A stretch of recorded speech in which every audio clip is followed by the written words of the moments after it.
Bienvenue dans The Cloud Show, le podcast où on prend un sujet cloud et on le rend simple, clair et compréhensible par tout le monde, même si tu n'es pas un expert. Dans le dernier épisode, donc, on a vu avec Guillaume ici présent, qui est encore là. Bonjour Guillaume. Bonjour Nicolas. Nous avons vu ensemble les fondamentaux de la machine virtuelle dans le cloud, d'accord, de manière générale. Les principes qu'on a évoqués s'appliquent aussi bien sur Azure que sur AWS, que sur GCP. Je pense que vous commencez un petit peu à comprendre le but de ce podcast, c'est vraiment de faire quelque chose de global et pas juste de s'attaquer à un seul cloud provider. Même si avec Guillaume, on a beaucoup plus d'appétence sur la partie Azure, on essaie de faire quelque chose de vraiment global. Et aujourd'hui, donc, on va s'attaquer à un sujet qui est, pour moi, assez intéressant et assez fondamental, OK, au même titre que des machines virtuelles, c'est le stockage. Donc je te propose une chose, comme d'habitude, c'est de prendre un café, de t'installer confortablement et on va discuter de tout ça ensemble. Du coup, Guillaume, est-ce que tu peux nous expliquer un petit peu le stockage du cloud? Yes. Alors, le stockage dans le cloud, c'est un gros bébé, c'est une grosse partie, hem, mais on va le découper en 3 grandes familles, hein. On va parler du stockage bloc, du stockage fichier et du stockage objet. C'est 3 grandes familles de stockage et des concepts qui reviennent assez souvent. Et ça englobe le stockage. Derrière le stockage, on entend en réalité énormément de choses. D'autres personnes pourraient se dire: «Ouais, mais c'est pas que ça», mais les concepts les plus récurrents, c'est ça, et c'est ce qu'il faut déjà chercher à comprendre quand on arrive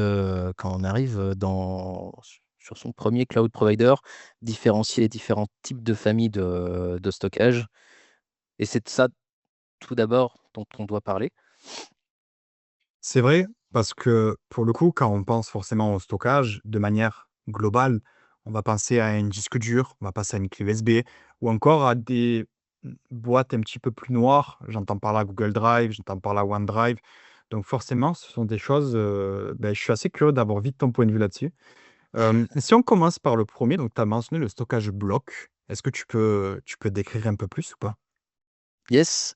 Hem, je repense du coup à l'épisode qu'on qu'on a eu précédemment vis-à-vis du compute, et quand on a parlé des machines virtuelles. Une métaphore qui me vient pour parler du stockage bloc: imaginez votre machine virtuelle, c'est comme une plante. Ça ne vous viendrait pas à l'esprit de penser, heu, qu'une plante n'a pas de racines. Vous voyez pas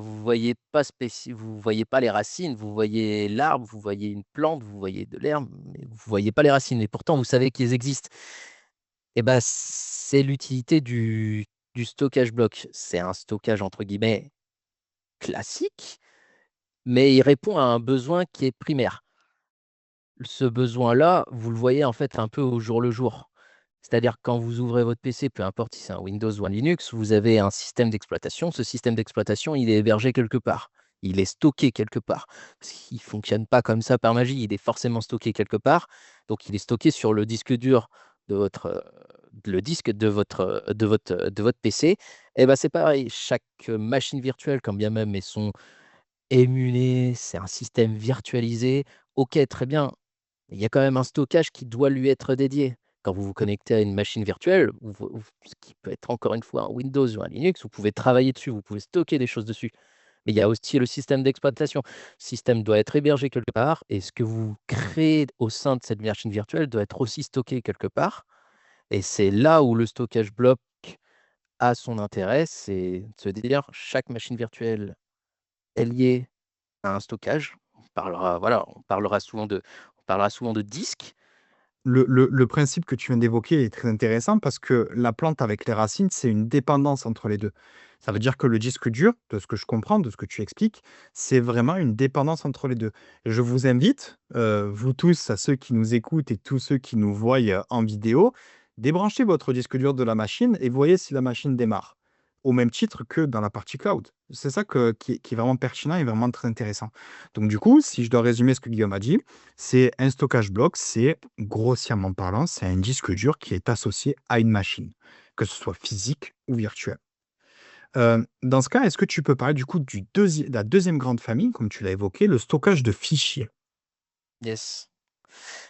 Hem, donc on a tous en tête, le fait de bon, au jour le jour, on ouvre notre PC, on sauvegarde nos fichiers et cetera. OK. Demain, vous avez quelqu'un d'autre de votre famille, vous avez plusieurs personnes même de votre famille, vous voulez vous échanger, des fichiers, vous pouvez vous les envoyer par mail. Vous pouvez, heu, vous pouvez les mettre sur une clé USB, puis à chaque fois vous les refilez.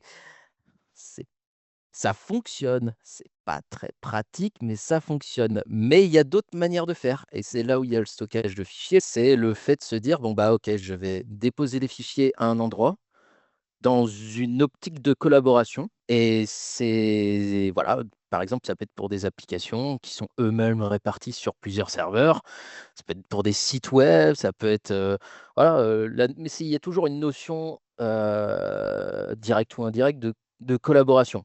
Je veux rendre accessible, des fichiers à une ou plus à un ou plusieurs collaborateurs et voilà et à travers ce stockage-là, englobe étant donné que c'est un point unique, ça fait qu'on peut traiter des enjeux, que l'on a vus ou que l'on verra encore plus tard, de sécurité, de réseau et cetera, parce que c'est un point unique et voilà.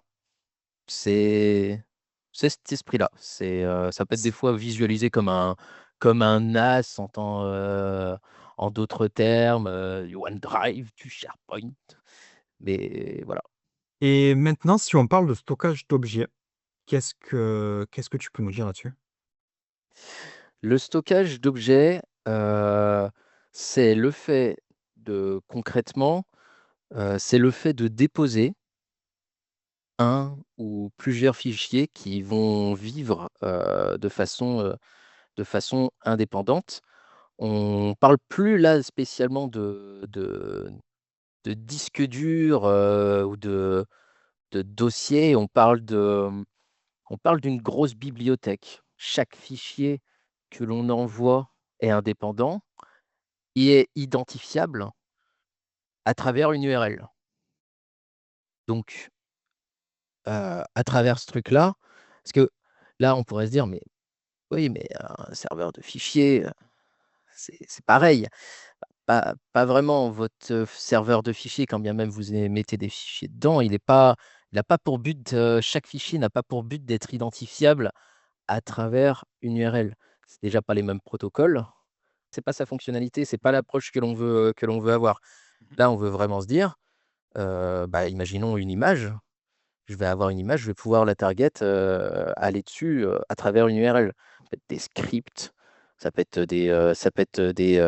des fichiers, format, vidéo, ça peut se matérialiser de différentes manières, de différents types de fichiers, et voilà. C'est l'idée vraiment de se dire: «Je vais accéder à un contenu à travers une URL». Ce qui revient toujours, c'est cette notion de d'accès unitaire à travers une URL. Voilà. C'est, notamment, de ce que tu expliquais, ça ressemble beaucoup à ce que Netflix propose, à ce que Spotify propose, à ce que Google Drive propose, Google Photos aussi. Mmh mh. Donc en fait, ça correspond beaucoup à ce qu'on utilise aujourd'hui au quotidien, d'accord? Ce qu'on a avec les applications mobiles, ce qu'on a avec même heu, OneDrive pour la partie personnelle, hein, parce qu'aujourd'hui, tout est cloud, on va pas se mentir. Faut bien garder en tête une chose quand même parce que, en dehors du fait que je mets un petit peu à part quand même la partie, stockage bloc qui bon, qui est pas, ah si, encore même lui, il peut être mis en place, à travers différentes manières. Là, on a parlé de concepts. Ces concepts peuvent être matérialisés à travers différents services. Même au sein d'Azure, que le stockage de fichiers, que ce soit le stockage bloc, que ce soit le stockage d'objets, plusieurs services permettent de faire ça et répondent à différents besoins, différentes, requirements que l'on pourrait avoir. Donc faut pas chercher à un moment quand vous rentrez sur un cloud provider, de dire: «Je cherche le service qui fait le stockage objet». Non, cherchez catégories de services qui permettent ce genre de besoin. Il n'est pas rare, par exemple, sur Azure, d'avoir un service qui regroupe quasiment tout ça. Je dis bien Bien quasiment sûr. tout ça parce que voilà, je vais pas rentrer plus dans le détail et tu verras le auquel je pense. Mais voilà, ça peut se matérialiser de plein de manières différentes et déjà, comprenez les concepts et une fois que vous avez les concepts, vous pourrez, plus facilement savoir vers quel type de service, vous orienter pour vos besoins. Donc du coup, si on résume, si on revient un petit peu sur ce sujet-là, donc on a les 3 gros modèles de famille. On a stockage bloc, stockage de fichiers et le stockage d'objets. Le stockage bloc, donc si tout le monde vous n'avez pas compris, je vous le répète, un stockage bloc, c'est un stockage qui est attaché à, une machine virtuelle ou à bien à votre machine physique. Ça comprend par là donc des disques durs, des clés USB. On va retrouver un stockage de fichiers. Donc celui-là, pour ceux qui travaillent dans le monde de l'IT ou même dans des grosses sociétés, vous devez le connaître. Ce sont des stockages dans lesquels vous pouvez, des stockages collaboratifs, d'accord? Ce sont des emplacements où vous pouvez déposer vos fichiers et où, vous pouvez travailler en étroite collaboration avec votre équipe ou avec des personnes de l'extérieur. Ça, on peut le faire. Et enfin, on a le stockage d'objets qui est, à mon sens, peut-être un des plus connus aujourd'hui, de par les applications qu'on utilise au quotidien. Ça, comprend par là donc OneDrive, Google Drive, Spotify, Netflix. Ce sont, si je peux me permettre, c'est un peu comme une boîte noire, d'accord? Dans laquelle vous allez mettre toutes vos